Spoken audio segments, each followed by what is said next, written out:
Clayton from Thoughts from Sunrise.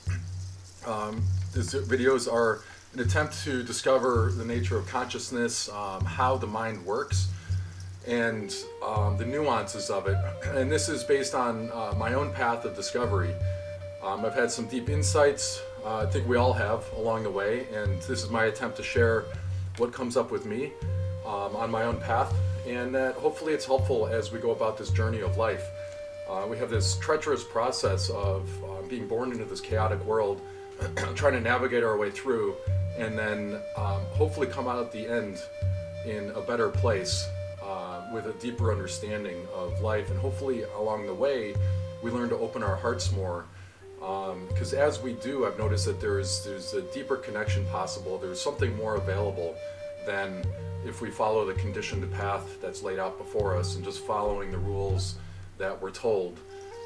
And so as we dig in to discover in the quietness of our own mind, there's much more depth and nuance to life than what meets the eye. And so these videos are an attempt to flesh out in my own words, through my own experience, the things that have come up along the way. It's not perfect. I've failed and fallen down many times. Along the way, I've developed a deep insight, and this takes from my entire life leading to suicidal depression, to an awakening experience, several years of deep awakening, profound awakening, and then continuing to fall down and pick myself back up and get back on the path, and then fall down again and dive deeper into the suffering and then get back up. And right now I'm in the process of getting back up. Recently I've caught myself falling off the ladder a bit and falling into some dark places and then digging into that. And I found that through not distracting myself right away by going back into habitual patterns, some deeper insight has come up. And it's not an easy process to go through. I think of my friends that have gone down this path, they've developed a greater awareness of themselves and of life, a deeper love for themselves and for others, deeper sense of compassion, an honest compassion. And these videos are an attempt to foster that path. And these are also cathartic for myself as well, as I am developing this love for myself. This love for others, understanding what pain is, what suffering is. And a lot of current events in my life have really deepened that sense of pain that we all share. So these are an arbitrary attempt to dive deeper into that. And hopefully we can come together with our shared experience to where we can become more vulnerable and more open to our relationships, to ourselves, and to life in general, with a more profound sense of not just how small we are in the grand scheme of things, but then also how big we are in the grand scheme of things. So it's this mixed nature.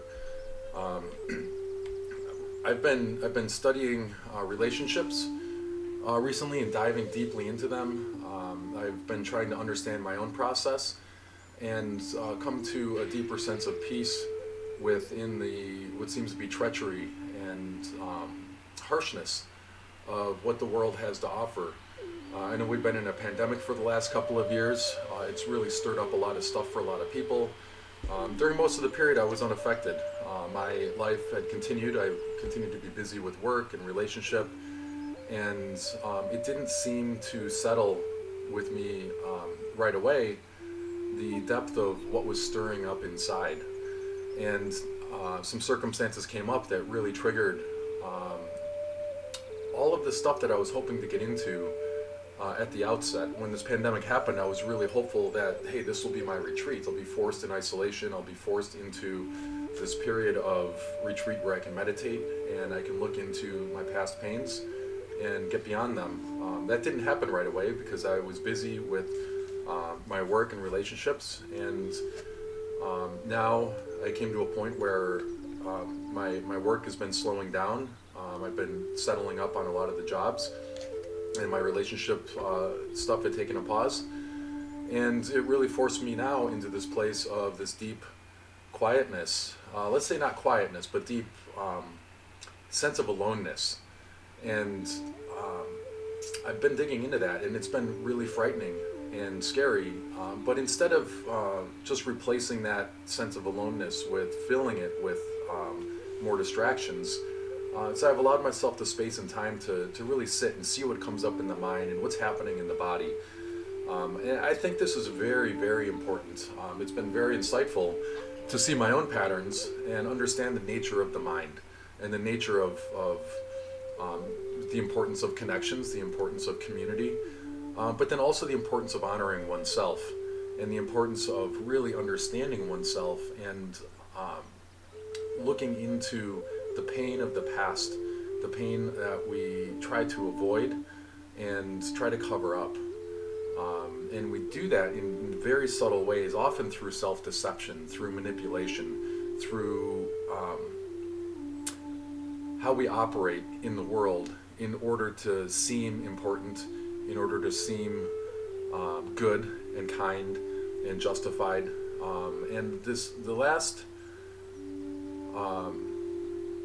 I look on not just my last relationship, but the last many has really been insightful in how I related with it, and how the other related with it, and what I was experiencing of it. And it's, in a way, it breaks my heart. And mostly because it brought me to a point of so much pain that I started to really feel what other people were feeling at a great depth. Along with that, I started to feel my own pain. I started to acknowledge that there was this hurt little child inside from the past, my own personal past, to where it's taken it back to the embryonic stage, where that sense of consciousness, that sense of self, that was in an innocent, helpless embryonic state, was traumatized and came into this world, and then the trauma continued through these informative years, which really sets our personality style. I've been learning about the Enneagram, which is this ancient wisdom. We think it sort of dates back to old ancient Sufi wisdom, maybe 4,000 years old or more, that's been passed down through verbal transmission. It became, as I understand the message in Dante's Inferno, the 9 levels of the 9 sins, let's say, and those are all informed through these low side of the personality traits in the Enneagram. I've learned that Homer's Odyssey is based on the discovery of the paths. It's this path through all these 9 personality styles that is described as the 9 faces of God. And we all have all of them, but based on our traumas and our nurturing or lack of nurturing in our early stages, say prior to 7 years old, has developed how we operate in the world. It's developed our protection mechanism or our thriving mechanism, depending on our levels of stress and our levels of development of our sense of self. So these videos are a way to flesh out these things. These are not perfect and these are not full. In time, they should become refined.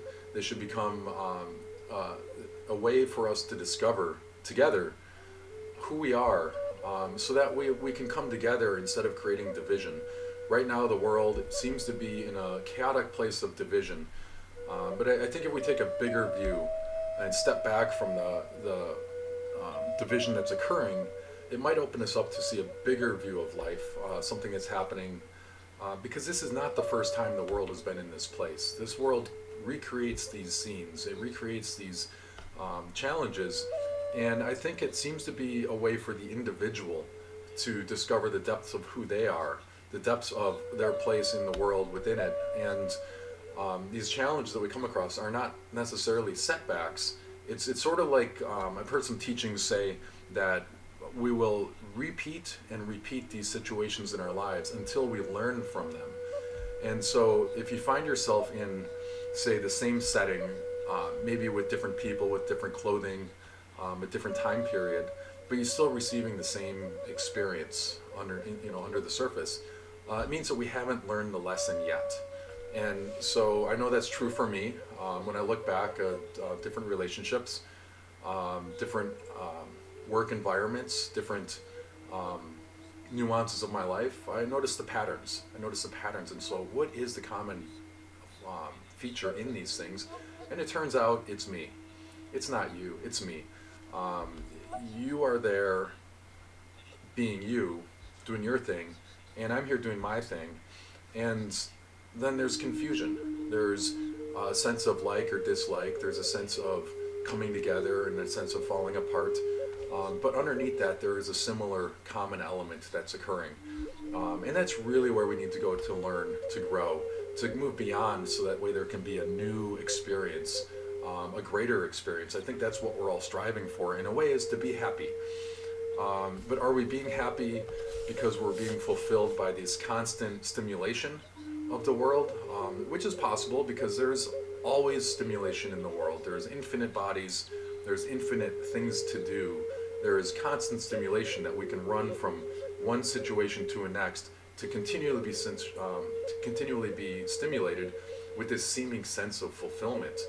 Um, but I think we'll notice that as we do that, I've noticed for myself that ultimately it is unfulfilling, because when we get a chance, as I have had a chance several times in my life, where everything gets taken away, and then there's that sense of sitting with the self. There's that sense of loneliness, that sense of isolation, that sense of loss of connection with myself. I'll notice that the what I have cultivated, by going from one thing to the next and constantly filling my time with distractions, is ultimately it's not fulfilling. It was a ruse of the imagination, creating these scenarios in the mind of some future fulfillment.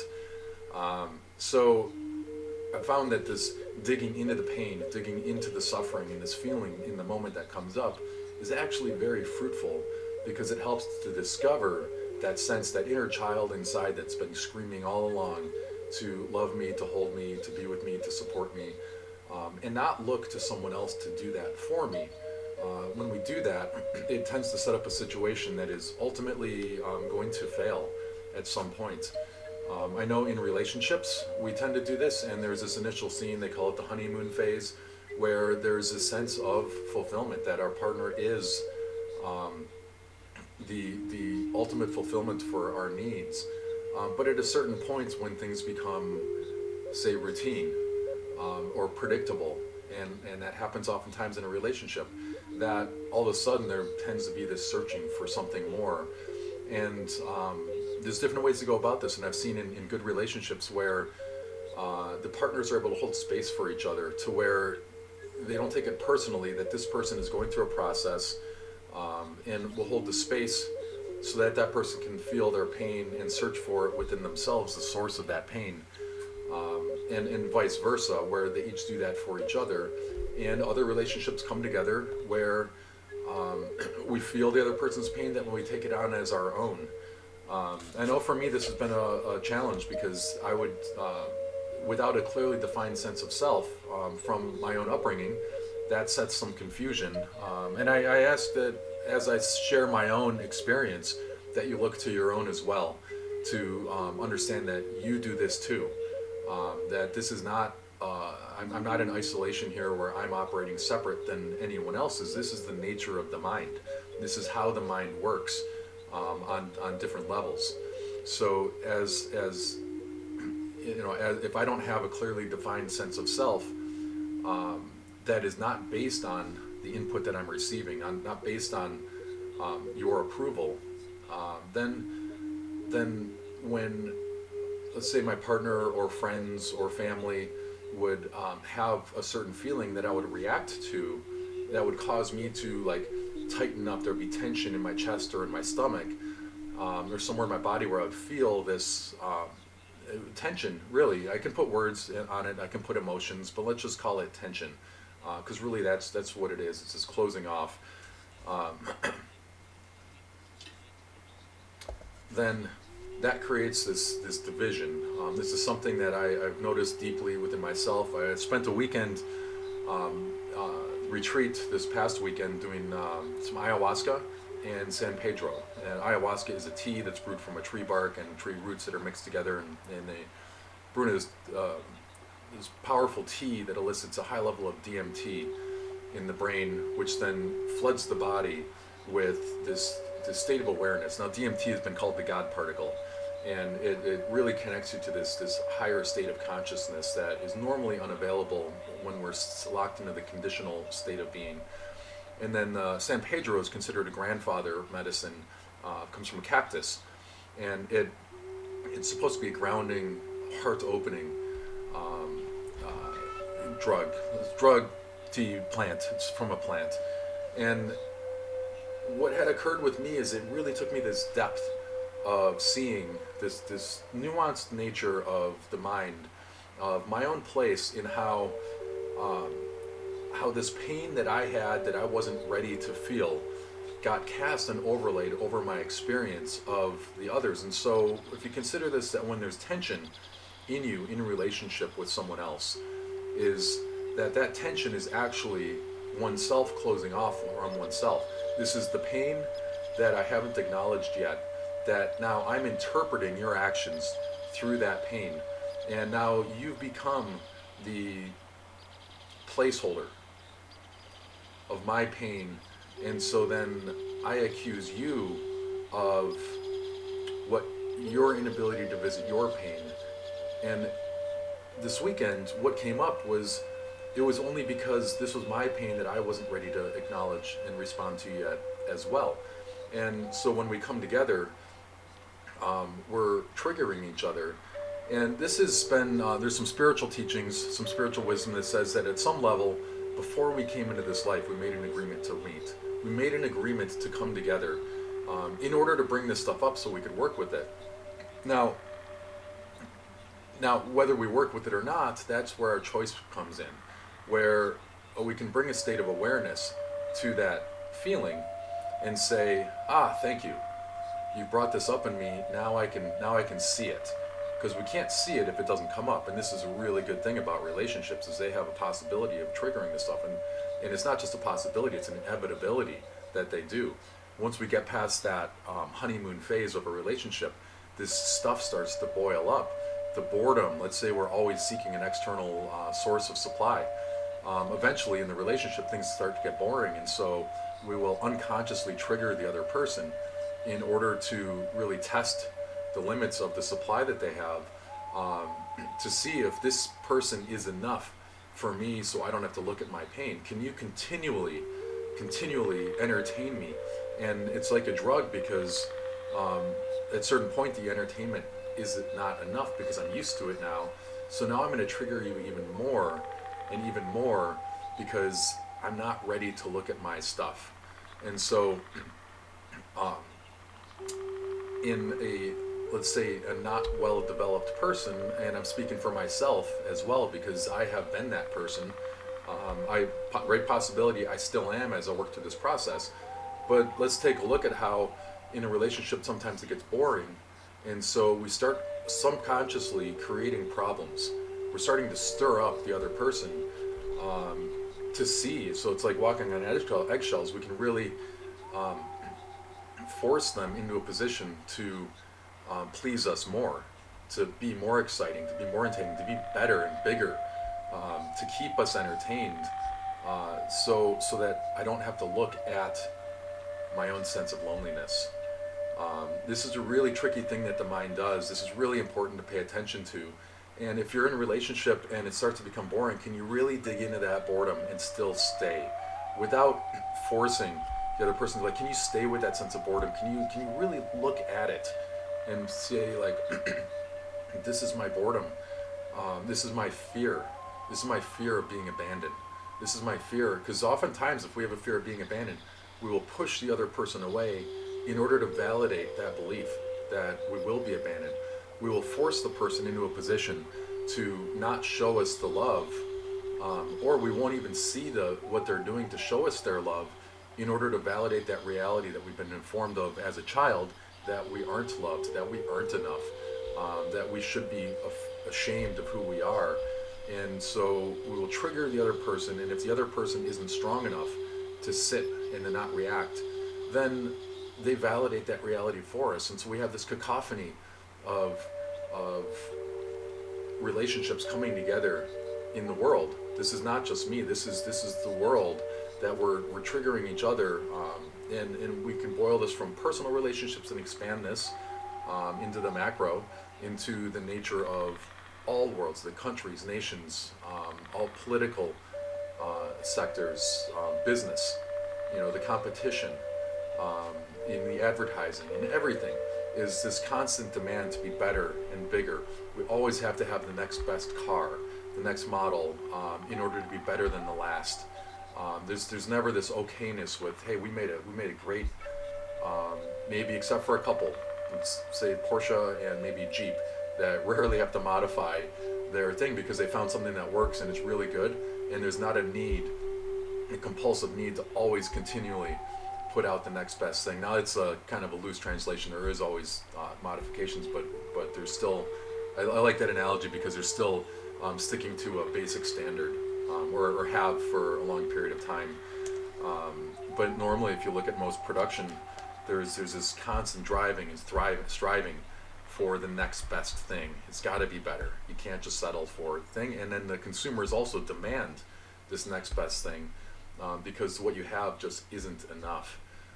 And that really, if you look down at it and you look inside, you might notice that it's because deep down somewhere, I don't feel that I'm enough. If my neighbor gets something better, do I have to upgrade my stuff because all of a sudden mine doesn't seem as good? This comes from a very deep neurotic aspect of the mind that is wounded. And so doing self-work, doing shadow work, where we really dig into our past to take a look at what we feel is missing within us. All great teachings teach us to go inside. God is within. And when you find that source, you are enough. And then there's not a need to continually fill that void with new experiences, with new, better relationships. Take a look at how we do that, and then we justify. And so in relationship, once we move out of one relationship, we will denigrate the person in a way, sometimes in a very tricky way, with the mincing of words, where we will make ourselves seem as if we're coming out on top. This is a kind of an insidious thing. I've caught myself in this before. I've been learning to recognize my own pain and how I would do that in the past to make myself feel better. This last weekend was an extremely painful weekend to do. If you are not ready to look at your stuff, I would suggest not taking part in any of these practices. Ayahuasca, San Pedro, there's other things. These are not party drugs. These are drugs to really dig in and discover what's hiding underneath the surface, to discover your shadows. Oftentimes, though, they'll show also your greatness. They'll show that you are loved and that you are loved and so forth. But you can't control what comes up in the mind, and these hidden elements that come up are extremely powerful. It reveals oftentimes the hidden elements where we've been deceitful or we've been dishonest with ourselves, which causes us to be dishonest with others. There's this hidden element to the mind that causes us to protect ourselves in a way that just prolongs the inevitable place where when we get to the end of our life and our jobs, say, have fallen apart, or our relationships turn out to be only surface level, or our body starts to fail, and we have to come to terms with the fact that we're not as beautiful or as handsome or as well endowed as we pretended that we were in some way. We're not as successful in our work as we pretended that we are not the center of the universe. I know I say that you are the universe. There's a certain point of consciousness to where there is that experience where the entire body, every cell of the body radiates with awareness of the universe. But in duality, in this experience we're having, that's not the daily experience. That is a knowingness when the mind becomes still enough to where you enter that state of consciousness, which really shows that there's this possibility that we are connected, that we are one body in a way. But on the level of thought, on the level of story creation in the mind, in this creative aspect, there is a sense of duality. There's the yin and the yang. And in that space, as we navigate this development of ourself, there's these hidden elements that are extremely deceitful, and we have to work through those and discover those within ourselves. We can only do that when we stop the habitual movement, the mechanical movement from the conditioned mind of protecting ourselves, of constantly getting in order to seek fulfillment.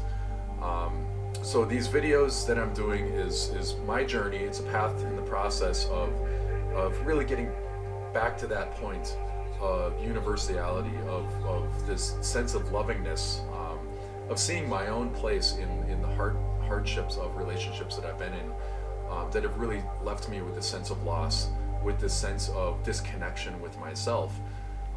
And since we all share an experience, we have different perspectives on it, but in the end, we have a common mind. There's this common thread throughout humanity that really connects us deeply.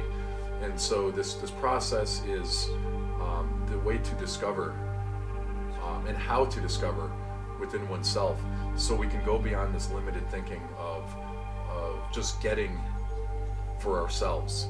Oftentimes we do things for others, thinking that it's for others.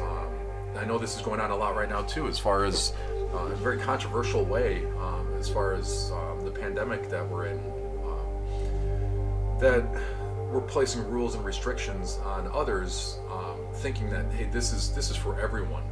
This is for everyone, not realizing deep down that there's a possibility that really it's my fear that I'm placing on you because I'm not ready to look at it yet. So I'm going to make you responsible for my fears.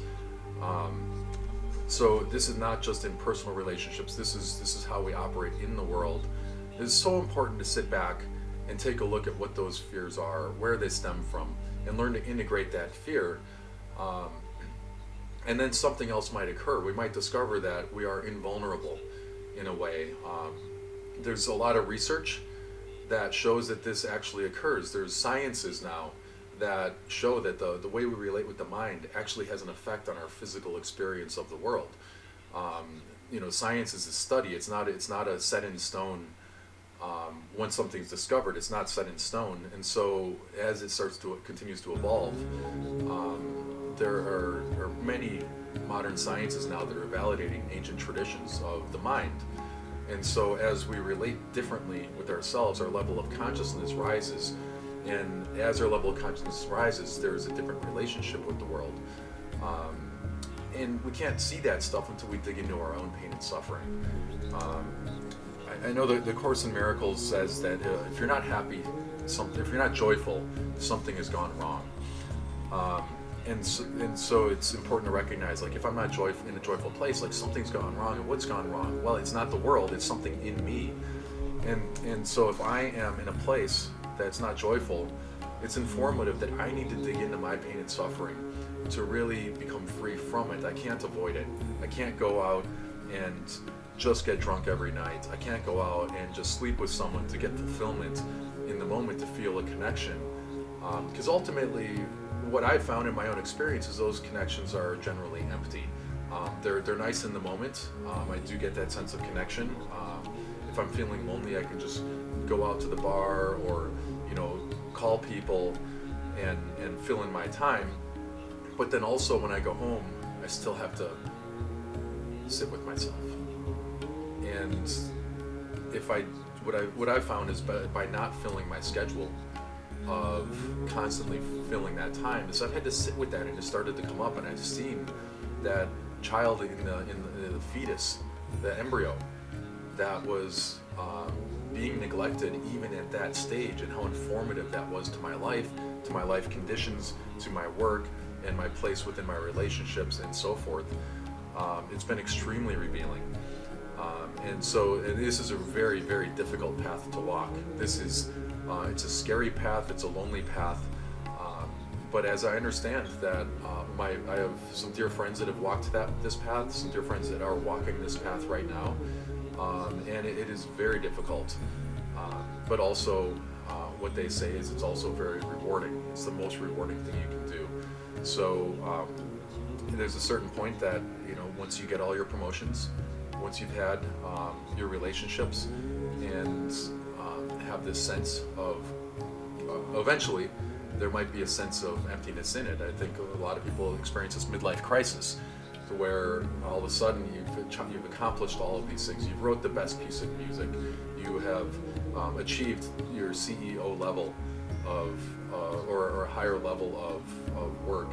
You've had the ultimate relationship, you've had kids, you've had all the sense of fulfillment, but then at a certain point, when do we face ourselves from all this distraction from life, from all of the conditioning, all of the mechanical movement based on what the world says you ought to do?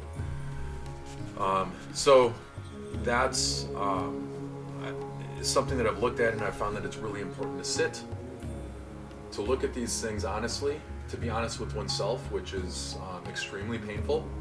It's extremely humbling when you see that how much we've hurt others in the process of our acts of kindness, because these acts of kindness were actually very selfish. In a way, it wasn't really for the other person, it was for me. And so there's this nuance. I know in Buddhism there's this idea that it's like consciousness is like a snake in a tube, and you can either go one way or the other. You can go up or down. And it's the same with our thoughts, it's the same with our relationship with ourselves, and our actions as well. They have this possibility of being a higher state relationship with and a lower state. And it's the hidden side, it's that tube that we're within that we're not aware of, that creates a self-deception. That is probably a very challenging concept to grasp. But as we start to see ourselves and be revealed to ourselves, this is something that is so obvious. It's so obvious, and so it's so important to do the shadow work. It's so important to do the inner self work. It's so important to dig into the nature of our pain and of our suffering, and that is also something that comes up in relationships. And so that's, again, this is what these videos are for. It's my own personal process. It's me being extremely vulnerable. It's me being honest with myself. It's me being honest with you. And my hope is that as I share these things, is that you look at your own, not looking at it like, oh, look, there's Clayton going through his process. There's Clayton like sharing stuff and being vulnerable. Oh, good for him. This is my hope is that this is a way for you to also share in a common element and understand that you do this too. This is my book that's coming out, Mirror Mirror, is it's my own story of coming to this realization. As it continues to come, it gets deeper and deeper constantly. But this is a story of walking this path and discovering these self-deceptions and discovering how there's a hidden element to life that's beyond the rules and regulations that we are forced in a way to abide by.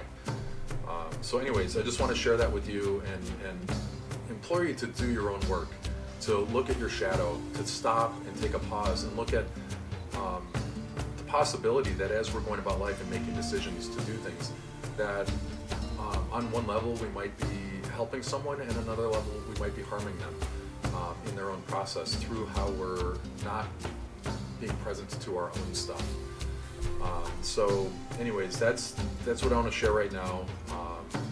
I hope that you do your work, use these as a way to do your work and discover the deeper connection that you have with yourself and the deeper connection you have with others in your relationship within the world.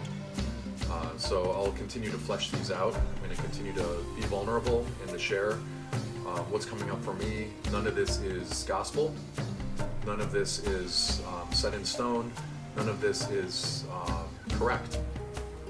And hopefully you can take that to heart as well. That none of this, I'm not saying that any of this is actually a fact.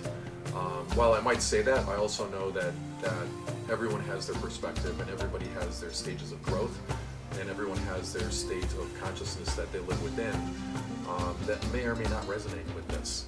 So it's important for you to find out for yourself what is true, and I would suggest that as I share this, that consider the possibility that there is this common element that we all share and this nuance to life, that in order that we become free from it. So that's all for today. Have a great day, and I will talk to you later. Thank you.